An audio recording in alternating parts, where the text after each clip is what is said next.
윤석열 대통령이 5박 7일간의 미국 국빈 방문을 마치고 귀국한 가운데 북한은 연이틀 워싱턴 선언에 대한 비난을 이어가고 있습니다. 중국과 러시아도 강하게 반발하고 있어 우리나라로서는 한반도 주변 정세 관리가 더 까다로워진 모습입니다. 네, 한편 당초 올해 여름 이후로 예상이 됐었던 기시다 후미오 일본 총리의 방한이 이달 초순으로 가닥이 잡히고 있습니다. 관련 내용들 김진아 한국외대 LB학부 교수 모시고 이야기 나눠보겠습니다. 교수님 어서 오십시오. 안녕하세요. 예, 안녕하십니까. 저희가 조금 전에 리포트를 쭉 정리하면서 이번 방미에 대해서 많은 이야기들을 좀 알려드렸는데 전반적으로 교수님의 총평도 좀 들어보고 싶습니다. 네, 일단 지금까지 한국이 한반도 문제를 상당히 많이 논의했었던 반면에 이제는 글로벌 동맹으로 한층 격상했다라고 상당히 미국에서 홍보를 했습니다. 네. 그 홍보에 답게 좀 글로벌 아젠다가 많이 논의가 되었다라는 것이고요. 근데 이제 아무래도 글로벌 얘기를 많이 한 만큼 과제도 상당히 많아졌다라고 얘기를 할 수가 있을 것 같습니다. 워싱턴 선언을 사실 별도로 처리했잖아요. 그 네. 얘기는 결국에 미국의 의도가 이 글로벌 동맹을 논의했었던 정상회담, 특히 공동선언문에 북핵 문제가 너무 많이 들어가면 안 되니까 그 관심을 좀 분산시키고자 하는 그런 의도가 있지 않았을까 그렇게 얘기를 해볼 수가 있겠고요. 또 한미일뿐만이 아니라 사실은 인도태평양 동맹국과의 협력 문제도 상당히 들어갔습니다. 그 얘기는 뉴질랜드, 호주 등을 포함을 해서 미국의 동맹국과 함께하고 있는 여러 가지 다자 훈련 이런 부분에 한국이 충분히 더 많이 기여를 해줬으면 좋겠다라는 의도가 포함이 되었다.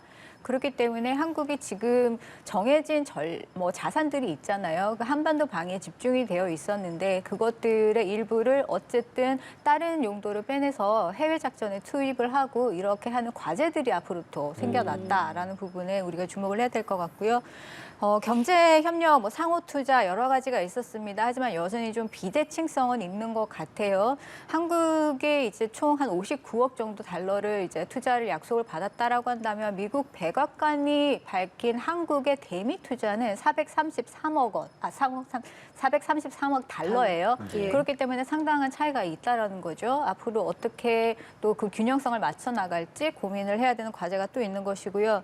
특히 기술 협력 분야가 상당히 강조가 됐는데 이와 함께 또 함께 강조가 됐었던 것은 수출 통제예요. 왜냐하면 협력을 하다 보면 그만큼 상호 의존성이 높아지는 것이고 그런 미국과 함께 공동 연구하는 게 있으면은 그만큼 수출 통제에 해당하는 기술 협력들이 많아진다라는 거거든요. 그럼 미국은 미국산 기술이나 재료가 일정 수준 이상 들어간 것은 제3국에게 이전을 하거나 재수출을 할 때 통제를 하게끔 되어 있습니다. 그렇기 때문에 앞으로 이 협력을 통해서 만들어지는 여러 가지 제품들에 대한 여러 가지 통제들이 앞으로 있을 수 있다라는 부분의 과제일 거고 특히 이번에 주목을 해야 됐었는데 많이 보도가 안 될 것 중에서 하나가 원자력 분야예요. 원자력 분야 수출 통제 이 부분이 사실은 지적 재산권을 함께 존중한다라는 내용이 들어갔거든요.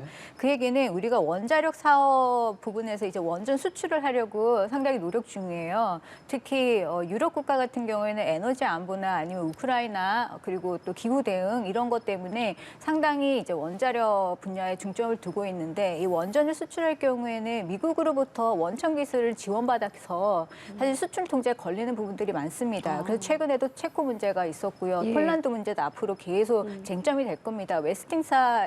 웨스팅하우스사에서 이미 이제 소송이 여러 건이 들어가 있기 때문에 이 부분에 대해서 우리가 상당한 과제로 남게 될 것이다라고 말씀드릴 수가 있을 것 같습니다. 이게 우리의 성과와 과제를 요목조목 짚어주셨는데 말씀해주셨던 이 워싱턴 선언 같은 경우를 좀 따로 떼어서 어떤 부분에서의 성과가 좀 있었다고도 보시는지 궁금합니다. 제 워싱턴 선언은 사실은 정치적 선언이죠. 그렇기 때문에 무슨 법적인 의무를 부과하는 그런 문서라고 보기에는 상당히 어려움이 있습니다. 만약 그렇게 하려면 의회까지 가야 되는데 행정부 차원에서 뭔가를 하려면 선언 정도로 그치는 게 가장 합리적인 방법이었겠죠. 이번에 성과라고 한다면은 사실은 2017년부터 2022년까지 한미가 국방장관급 회담에서 선언을 하고 그리고 결정을 해서 명문화를 했었던 내용들이 종합적으로 포함이 되면서 대통령 수준에서 재확인을 했다라는 점이 사실은 달라진 점이에요. 하지만 내용으로 보자면 2017년에 이미 미국의 전략자산 순환 배치를 확대 강화한다. 그리고 정보 공유와 협력 메커니즘을 강화한다. 이런 기본적인 내용들은 다 합의가 됐었고요. 예. 그리고 2020년에도 확장 억제 공동 연구가 한미 간에 진행이 됐습니다. 그래서 많은 제언들이 나왔어요. 그래서 한미 국방장관 회의체인 SCM 공동 선언문에도 이러한 제언들을 모두 활용해서 확장 억제를 강화하겠다라고 확인해 준 바가 있습니다. 2022년에도 관련해서 핵 작전 계획에서 한국의 목소리를 높여주겠다. 그리고 훈련에 한국이 동참하겠다라는 부분들 다 확인했기 때문에 내용적으로 봤을 때는 크게 변한 건 없다라고 보여져요. 하지만 정치적인 수준에서 봤을 때 대통령 입장에서 다시 한번 확인했다라는 건 그만큼 무게를 실어줬다라는 점에서 의미가 있다라고 하겠습니다. 특히 이번에 논의됐던 게 NCG 이제 예. 핵 컨설테이션 그룹인데요. 이 부분에 핵이라는 단어가 사실 들어가게 된 것은 한국이 아무래도 핵 공유를 계속 얘기를 했기 때문에 핵이라는 단어를 넣었지만 공유라는 부분을 빼줬다라는 거죠. 예. 그렇기 때문에 미국의 입장은 일단 핵 문제를 이제 조금 더 협의하겠다라는 한국의 입장을 일단 받아들였지만 약간의 타협을 했다라고 볼 수가 있을 것 같습니다. 예. 왜냐하면 기존에 NEDSG라고 이게 차관급 회의예요. 이거는 예. 국방이랑 외교 차관이 다 동시에 들어가는 협의체이기 때문에 장단점이 있습니다. 급은 높아졌지만 DSC와 비교했을 때 DSC면 실장급이거든요. 급은 높아졌지만 외교가 들어가다 보니까 군사적인 문제를 집중해서 토론하기는 조금 부족한 협의체였다라는 예. 그런 비판들이 있었어요. 그렇기 때문에 새로운 협의체를 만들어서 다시 실장급의 기존에 있었던 회의체의 기능을 그대로 답습을 해서 보다 빈번하게 회의를 하겠다라는 그런 형식을 조금 바꾼 것이다라고 그렇게 보면 될 것 같습니다. 예, 그 핵 공유에 대한 좀 이야기를 해주셨잖아요. 사실상 이게 핵 공유로 봐도 되는 걸까 아닐까. 사실 계속 이제 언론에서 이야기가 나오고 김태효 차장 같은 경우 사실상 핵 공유라고 했던 부분에 대해서 에드 케이건이 직설적으로 말하면 핵 공유는 아니다. 이게 좀 언론에서 많이 좀 보도가 됐었단 말이죠. 보는 입장에 따라서 조금 다른 걸까? 이거 좀 어떻게 해석해야겠습니까, 교수님? 핵공유라는 개념은 마치 고유 명사와도 같아요. 이것은 유럽의 예. 나토에게만 지금껏 써왔던 고유어거든요. 그렇기 때문에 예를 들어서 철수와 영희가 있는데 철수를 영희라고 부르지는 않잖아요. 예, 예. 그런 것처럼 다른 개념이다라고 이제 특별한 개념이다라고 보시면 될 것 같고 어떻게 다르냐? 유럽에는 전술핵이 미국 것만 한 200여 기가 있습니다. 이미 갖다 놓고서 유사시에 이것을 동맹국 5개의 동맹국의 전투기에 탑재를 해서 운영을 할 수 있는 시스템으로 되어 있어요. 그렇기 때문에 핵 공유라는 단어를 쓰는데 예. 그리고 나토는 MPG라는 기획 그룹, 이게 장관급이거든요. 이 그룹에서 핵태세 전반을 같이 논의를 합니다. 그렇게 되면은 지금 훈련하고 있는 것이 어느 정도냐 평가도 할 수가 있고 핵무기가 얼마나 안전하냐 이런 걸 얘기할 수도 있고 여러 가지 것들을 함께 이제 만장일치제를 통해 가지고 결정을 하는 그런 회의체로서 작동이 되고 있어요. 예. 그렇기 때문에 이런 회의체도 한국에는 일단은 없고 그리고 핵도 사실은 전술핵이 한국에도 없기 때문에 공유라는 단어를 쓰기에는 한국의 맥락과 유럽의 맥락은 너무나 다르다라는 점에서 미국은 핵공유라는 단어를 쓸 수가 없다라고 얘기를 예. 하게 되는 거죠. 그럼에도 불구하고 유럽은 미국이 핵을 갖다 놓지만 소유권 그리고 결정권은 미국이 오로지 담당을 그렇죠. 하게 됩니다. 그렇기 때문에 이번에 바이든 대통령이 기자회견에서 특별히 또 얘기를 했었던 것이 있죠. 대통령의 핵무기 사용 권한에 대해서 언급을 할 때 뭐라고 했느냐면요. 한국과 같이 한국 상황에서 핵을 사용하게 될 때 협의는 하되 예. 뭐라고 돼 있냐 조건문으로 되어 있어요. 상황이 적절하다면 협의를 한다라고 되어 있습니다. 그 얘기는 대통령이 이제 정치적으로 판단을 해서 어느 시점에 어떻게 협의할지는 결정한다라는 얘기예요. 그렇다면 핵무기 운용과 관련해서는 적어도 뭔가를 공유하는 것에는 제한선을 두었다라고 우리가 이해를 할 수밖에 없는 그런 부분이죠. 그리고 미국의 입장에서 만약에 핵 공유를 한국이 너무 자주 얘기하고 과대 포장을 하게 되면은 상당히 마찰의 소지로 여길 가능성이 있습니다. 왜냐하면은 이번 정상회담 직전까지도 미국이 계속 강조를 강조를 했었던 게 한반도의 비핵화였거든요. 한반도라는 건 남북 다 포함이 돼요. 그렇기 때문에 한국의 자체 핵무장도 아니고 한국의 전술핵을 갖다 놓는 것도 아니다라는 부분을 계속 확인시켜주는 작업이었다고 볼 수가 있거든요. 왜냐? 중국이나 러시아를 또 생각을 했기 때문이죠. 한반도는 비핵화돼야 된다라는 것에 대해서는 중국과 러시아가 항상 같은 입장을 취해왔기 때문에 예. 이 부분을 강조를 했었던 거고 주변국을 더 이상 자극하고 싶지 않은데 핵공유라는 얘기를 계속 꺼내면은 중국이나 러시아를 자극할까 봐 미국이 좀 걱정을 해야 되는 그런 상황이 발생한다는 것에 대해서 우려를 하게 될 겁니다.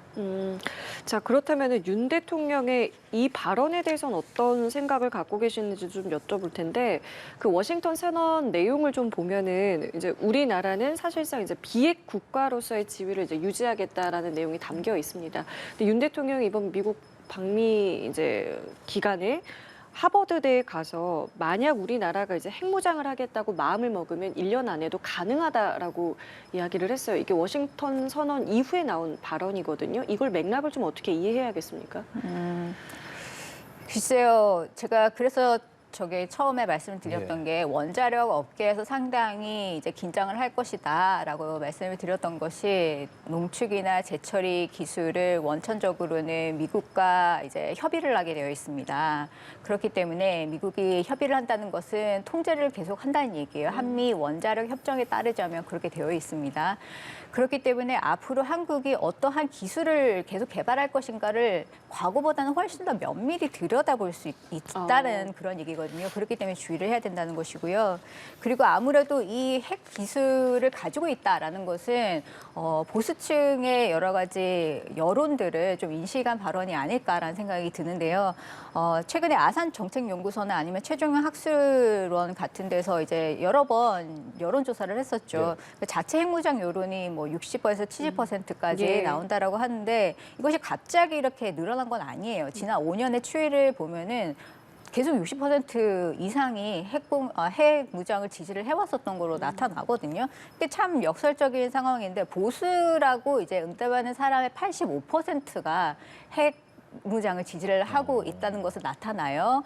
그러면은 보수라고 한다면은 한미동맹을 중요시하는 거고 한미동맹을 믿는다라는 건데 핵무장을 한다는 것은 신뢰를 안 한다는 의미이기 때문에 오히려 역설적인 상황인 거죠. 그럼에도 불구하고 일단 그 보수층이 핵무장에 대해서 상당히 강경한 입장을 보이고 있다라는 것을 의식을 하지 않을 수밖에 없을 것이고요. 그렇기 때문에 앞으로 우리의 과제는 뭐냐면은 이 핵무장에 따르는 여러 가지 비용적인 측면을 보다 더 자세하게 정부 차원 이나 아니면 민간 학계에서나 좀 홍보를 하고 국민들이 좀 알기 쉽게 설명을 하는 노력들이 좀 필요하다라는 그런 생각이 들어요. 왜냐하면은 이 여론에서 그 왜 핵무장을 지지를 하십니까? 그 이유를 물어보면요. 가장 많은 부분들이 이제 국제적인 위상이 그만큼 강화됐으니까라고 대답을 하세요. 그리고 주변국 위협이 지금 있으니까라고 대답을 하시는데 국제적 위상은 계속 강화될 거거든요. 그리고 주변국 위협은 계속 올라갈 거예요. 그러면은 계속 핵무장을 지지하려는 의도가 훨씬 더 많이 이제 생겨나게 된다는 거죠. 하지만 또 다른 여러 가지 선행 연구에 의하자면 핵무장에 대한 여러 가지 비용적인 측면, 경제, 기술 뭐 이런 부분들을 이제 설명을 해주면은 지지율이 확 떨어진다라는 그런 연구들이 상당히 많습니다. 그렇기 때문에 아까도 말씀드렸듯이 이러한 주변국가의 안보 딜레마를 심화시킬 수 있는 이런 여러 가지 것들을 좀 더 종합적으로 고려를 해서 아무래도 이제 홍보하는 그런 노력들이 필요할 것 같습니다. 예, 윤석열 대통령이 그 말에서 NPT 그러니까 핵 확산 금지 조약의 의무에 대해서 뭐 어느 정도 존중할 필요가 있다 뭐 이런 이야기를 했는데 교수님께서도 결과적으로 우리가 자체적으로 핵 무장을 하는 것에 대해서는 국제적인 정서를 봤을 때 쉽지 않다, 사실상 어렵다라고 보고 계십니까? 그렇죠. 왜냐하면은 우리가 만약에 핵무장을 한다라고 할 때는 여러 가지 비용적인 측면을 우선적으로 고려할 수밖에 없어요. 외교적인, 경제적인 것도 있지만 사실은 우리가 핵무장을 하려면은 핵 기술뿐만이 아니라 핵 재료가 있어야 됩니다. 예. 그러면은 우라늄을 어디선가 가져와야 된다는 말이죠. 북한은 우라늄 광산이 있기 때문에 자체적으로 핵무장을 할 수가 있어요. 하지만 우리 같은 경우에는 한미 원자력 협정에 따라서 원자력을 공급을 받습니다. 그러면 미국이 이것을 공급하지 않겠다라고 한다면은 이제 재료가 없으니까 만들 수가 없어요, 핵무기 자체를. 그리고 만약에 다른 국가에 우리가 손을 뻗친다. 근데 미국이 거절한 것을 다른 국가가 제공할 리가 과연 있을까요? 그렇기 때문에 만약 그렇게 되면 우리의 원전 산업이 아주 큰 타격을 받게 됩니다. 그러면은 우리가 실제로 겪어야 될 비용과 그리고 여러 가지 이득, 안보적인 이득을 생각을 했을 때 결국에는 현실적으로 추진 가능한 것은 확장 억제. 를 지금 강화하는 그런 측면일 수밖에 없을 것이고요. 그렇기 때문에 사실 국무회의, 1월 국무회의 때도 윤 대통령이 두 가지를 다 언급을 했어요. 핵무장할 수 있는 능력은 있지만 현재로서는 한미가 협력하는 것이 최선의 방안이다라고 말씀을 하셨고, 그리고 하버드대 연설에도 분명히 핵 능력이 있기는 하지만 여러 가지 복합적인 방정식이 필요하다. 그래서 다 여러 가지 것들을 다 고려해야 된다라는 말씀도 같이 하셨기 때문에 좀 균형적으로 들어보고 평가할 필요가 있습니다. 예. 그렇게 많은 말씀 해주셨잖아요. 결과적으로는 보수에서는 뭐 85% 그리고 전반적으로 5년 동안 60%대를 유지하던 그 자체 핵 무장에 대한 여론이 그럼 이번 워싱턴 선언의 계기로 조금 설득이 되었을는지, 그리고 그 나중에는 그런 뭐 여론조사에 대한 변동의 가능성도 좀 있을 거라고 보고 계시는지도 궁금합니다. 이 여론조사가 이제 변동이 되려면 아까도 말씀드렸듯이 이 핵무장에 따르는 여러 가지 비용과 효과 측면들을 충분히 국민들께서 아셔야지 정확한 판단을 하실 수 있고, 정확한 판단을 하셔야지 저희가 정확한 통계를 낼 수가 있어요. 그런데 대부분의 질문들을 보면 단순 질문이에요. 핵무장을 하면 좋겠습니까? 안 좋겠습니까? 라는 단순 질문이기 때문에 그런 식의 질문보다는 충분한 정보를 제공한 이후에 이런 것들을 이제 물어야지 정확한 여론의 추이를 파악할 수가 있을 것 같습니다. 예. 자, 이번 워싱턴 선언 내용 중에 또 이런 내용도 담겨 있죠. 미국의 이제 전략 자산이 한반도에 정례적으로 전개를 한다. 이것을 좀 더 확대한다라는 내용이 있는데, 일단은 처음에 이 내용이 나왔을 때 이게 이제 항시 배치가 아니다 보니까 이제 실효성이 있겠느냐라는 논란이 있었고, 또 이렇게 핵 잠수함이 온다는 것이 한반도 비핵화에 위배되지 않겠느냐라는 지적도 나오고 있습니다. 교수님 생각을 좀 여쭤보겠습니다. 네, 두 가지 다 말씀드릴게요. 첫 번째, 핵잠 같은 경우에는 상시 방문이라고 해요. 영어식 표현은 항구 방문, 포트 비지트라고 얘기를 하거든요. 그렇기 때문에 배치는 아니고요. 잠시 왔다가 가는 거라고 생각을 하시면 됩니다.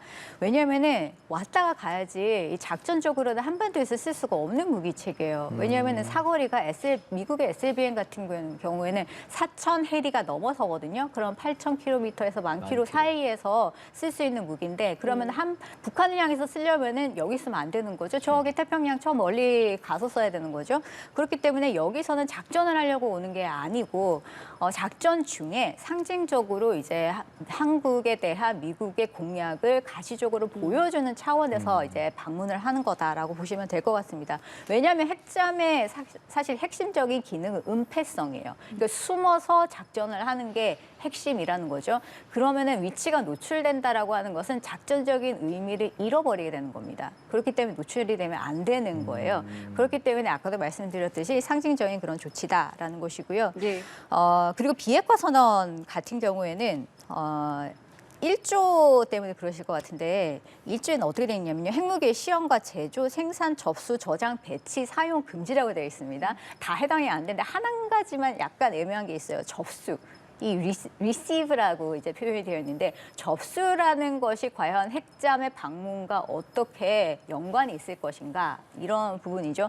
아까도 말씀드렸듯이 핵잠 같은 경우에는 작전 중에 왔다 가는 것이기 때문에 핵을 탑재한 상황에서 왔다 갈 가능성이 있습니다. 물론 미국은 이것을 확인을 해주려고 하지 않을 거예요. 거부도 안 하고 인정도 안 하는 상황으로 아마 갈 텐데, 그럼에도 불구하고 핵을 탑재한 전략자산이 한국에 정박을 해 있다라는 것을 과연 접수로 볼 것인가, 그 부분에 대해서는 논쟁의 여지가 있기는 합니다. 만약에 접수를 핵무기를 전달받는 것으로 해석을 하자면은 해당 사항이 아니에요.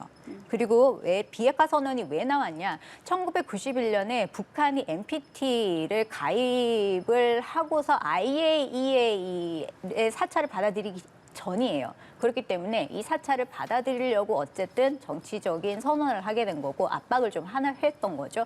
그럼 NPT에 어떤 의무 조항이 있느냐면은 NPT 1, 2조에서 핵무기를 접수하지 않는다라고 되어 있어요. 예. 그 얘기는 핵무기를 전달받지 않는다라는 아, 의미거든요. 예. 그렇기 때문에 접수라는 의미의 정확한 개념은 핵무기의 운용권 또는 소유권, 통제권을 가지지 않는다라는 그런 의미로 받아들일 수가 있습니다. 당연히 핵잠이 와도 우리는 소유권을 전달받는 건 아니죠. 그렇기 네. 때문에 그렇게 해석을 하자면은 뭐 위반상은 아니다라고 그렇게 볼 수가 있을 것 같습니다. 그렇군요. 그 핵잠이 오는 것뿐 아니라 뭐 태평양 공군 사령관 미국에서 발표한 바로는 전략 폭격기도 한국에 착륙할 계획이 있다고 했습니다.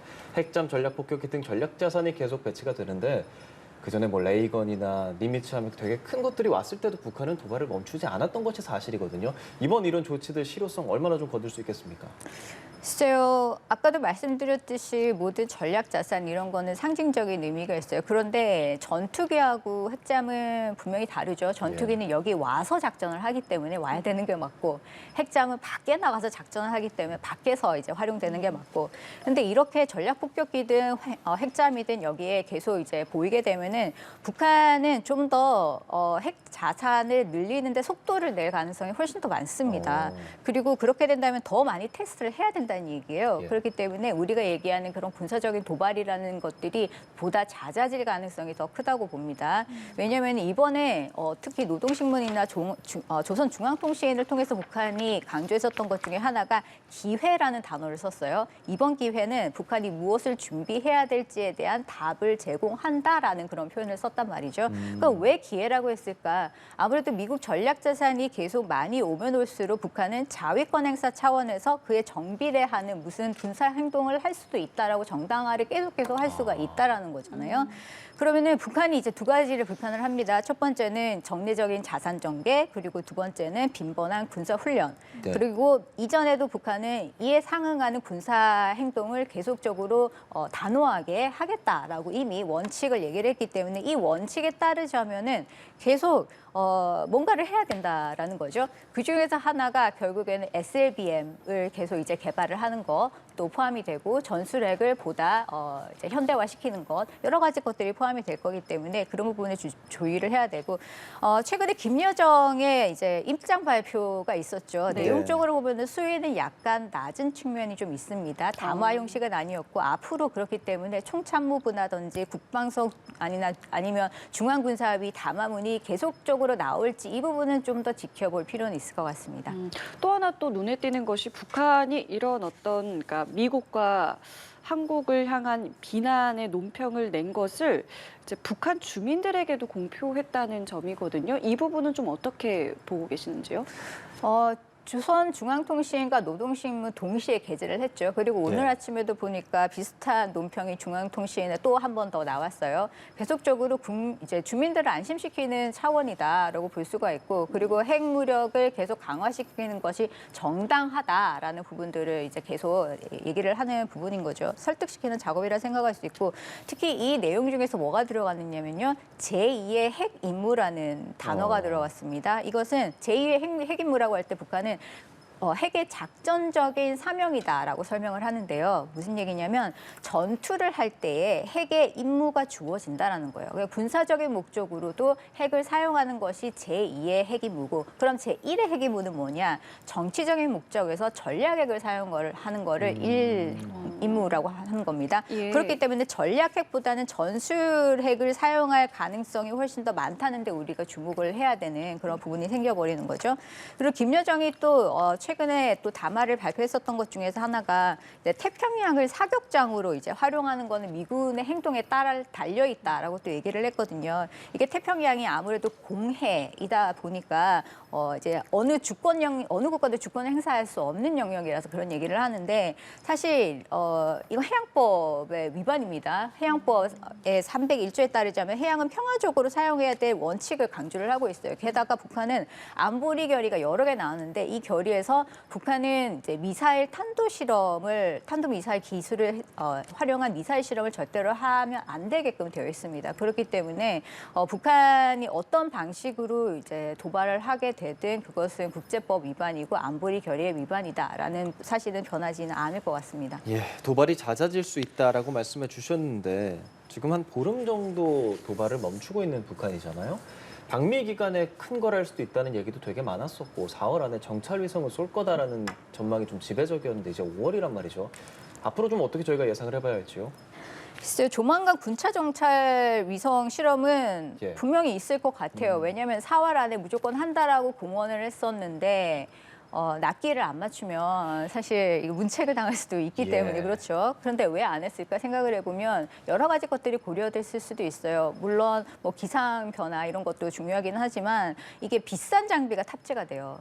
이전까지는 미사일만 이제 성능 테스트만 했지 네. 그 위에는 중요한 장치들은 실제로 않았었거든요. 근데 비싼 장치는 결국에는 통신 장비나 영상 장비나 아니면 고해상 카메라나 이런 것들이란 말이죠. 굉장히 비싸고 수출 통제 이제 해당하는 부품들이 상당히 많아요. 그래서 다시 구해오기 또 상당히 좀 이제 어렵고 시간이 걸리는 그런 작업이기 때문에 결국에는 한 번 쏠 때 제대로 써야 되거든요. 그럼 기술적인 완성도에 자신감이 있어야지 시행을 할 수가 있습니다. 그래서 지금 시기를 조금 더 지켜보는 것이 아닌가라고 우리가 추정을 해볼 수가 있고 대신에 이제 한반도에 전략 자산들이 많이 전개가 되면은 거기에 대한 상응 조치로 아까 말씀드렸던 SLBM 이 개발 속도는 분명히 높아질 것인데요. 신형 SLBM의 신형 SLBM을 탑재한 사실 북한의 신형 잠수함이 아직 공개가 되지 않았습니다. 그래서 그 부분에 우리가 좀 주목을 해볼 필요가 있고요. 그리고 이것은 결국엔 태평양 어디에선가 나가서 이 작전을 할 수 있다라는 걸 보여줘야 되기도 해요. 그러면은 북한으로서는 거기에 이제 함께 부과되는 여러 가지 리스크도 함께 좀 고려를 해볼 수밖에 없을 것이고요. 여러 가지 고민들이 북한도 많을 겁니다. 이번 이제 방미, 이 워싱턴 선언 이후에 주변국과의 관계는 또 어떻게 다시 형성이 될지 역시 주목되고 있는데 러시아 같은 경우는 이제 꾸준하게 반발을 좀 하고 있어요. 앞으로의 관계 설정은 좀 어떻게 진행될 거라고 보시는지요? 제가 윤 대통령의 기자회견과 바이든 대통령의 발언을 조금 비교해본 차이가 분명히 있습니다. 윤 대통령은 러시아의 우크라이나 침공과 같은 무력 사용은 정당화될 수 없다라는 굉장히 객관적인 발언을 했는데 바이든 대통령은 약간 수위가 높았죠. 우크라이나에 대한 한국의 강력한 지지가 중요하다라고까지 말씀을 하셨기 때문에 약간의 뉘앙스의 차이는 분명히 있었던 것 같습니다. 뉘앙스가 차이가 있다라는 것은 러시아가 그 부분을 주목을 할 수 있다라는 거죠. 그리고 공동 성명에서도 보면은 국제사회에서 일반적으로 논의하는 표현들이 사실은 들어갔습니다. 국제법 위반에 단호히 뭐 대처한다, 규탄한다 이 정도였는데 다행히도 우크라이나에 대한 직접적인 군사 지원 내용은 빠져 있었단 말이죠. 그러면 러시아는 지금까지 두고 보겠다고 했었고요. 외무성은 책임 있게 앞으로 행동하라라고 일단 주문을 한 상황이기 때문에 한국이 앞으로 어떤 논의를 추가적으로 할지를 더 지켜볼 가능성이 있습니다. 그리고 이미 작년 10월에 푸틴 대통령이 이런 반응을 했습니다. 한국이 우크라이나에 대해서 무기 지원을 결정한 걸 알고 있다. 그것이 실제로 실행이 되면은 그때는 양국 간에 상당한 문제가 생길 것이다라고 얘기를 했기 때문에 일단 경고를 하면서 지켜봤다라는 거죠. 앞으로도 지켜볼 가능성이 있는 것이고요.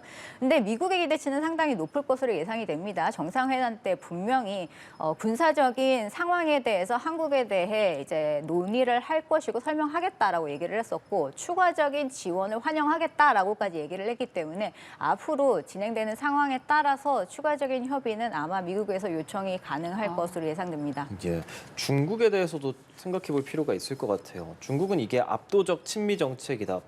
북중러 3국의 보복 가능성까지도 거론을 한 상황이란 말이에요. 중국은 우리도 경제랑 때려야 뗄 수 없는 국가이기도 하고 어떻게 좀 저희가 풀어나가면 좋겠습니까?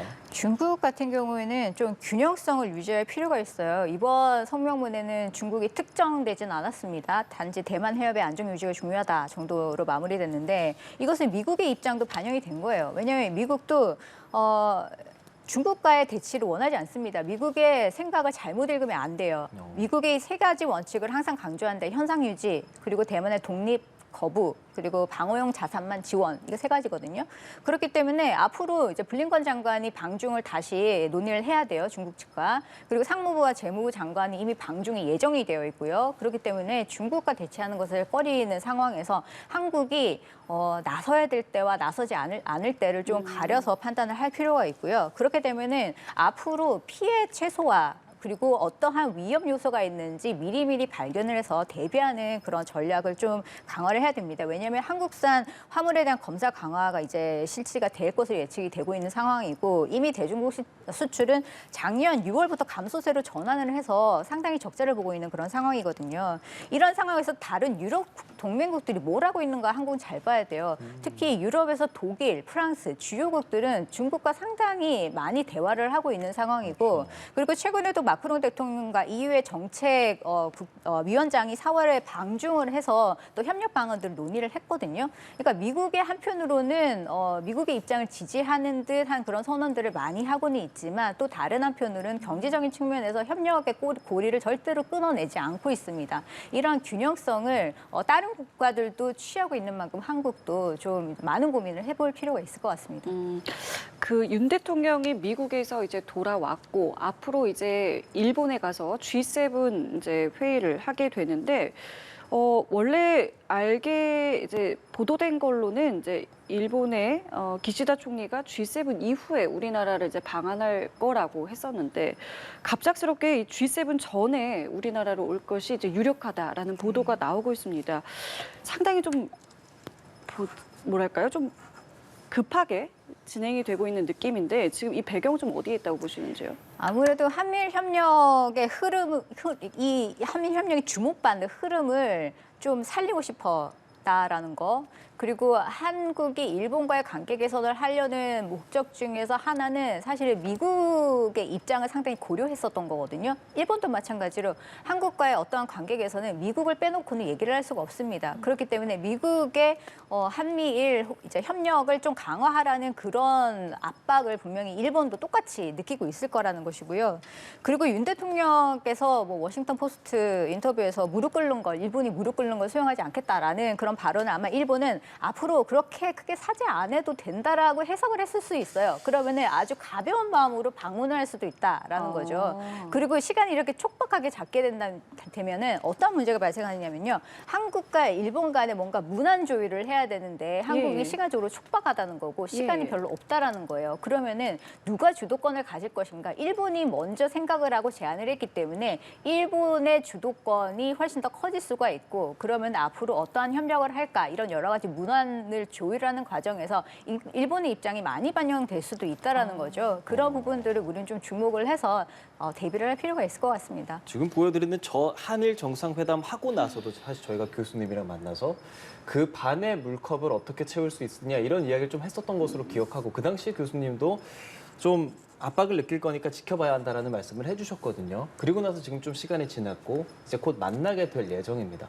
과연 어떤 논의가 있을 것이냐, 그리고 무엇보다 과거사 문제에 대한 사죄나 반성에 대한 언급이 있을 것이냐, 교수님 저희가 어떻게 생각하면 좋겠습니까? 글쎄요. 과거사 문제에 대한 사죄는 좀 지켜봐야 될 것 같아요. 왜냐하면 기시다 총리도 국내적인 지지 기반을 무시를 할 수가 없을 것이거든요. 그렇기 때문에 과도하게 뭔가 사죄를 한다는 것이 사실 정치적인 후폭풍을 불러올 수 있기 때문에 이 부분이 앞으로 어떻게 변화가 될지 좀 지켜봐야 될 것 같고, 경제적인 문제는 아무래도 화이트리스트 문제를 완전히 해결하는 것이죠. 예. 왜냐하면 이게 지소미아 문제랑 연결이 돼 있어요. 수출 통제는 일본이 먼저 시작을 했었고 거기에 대한 대응으로 지소미아를 유예를 했었기 때문에 지소미아를 풀게 되면 이건 패키지처럼 수출 통제 문제도 같이 해결이 되어야 되는 게 맞거든요. 그렇기 때문에 이 문제가 논의 안 될 수가 없고요. 안보 분야에 관련해서는 아무래도 확장 억제와 관련해서 이번 워싱턴 선언에서는 한미 얘기만 했잖아요. 그런데 앞으로는 한미일 3자의 이제 협력 구도, 특히 확장 억제 협의체를 같이 공동으로 운영하는 조정하는 방안도 얘기가 될 수가 있습니다. 이미 일본에서는 요미우리 신문을 비롯해서 여러 언론에서 가능성을 흘리고 있고요.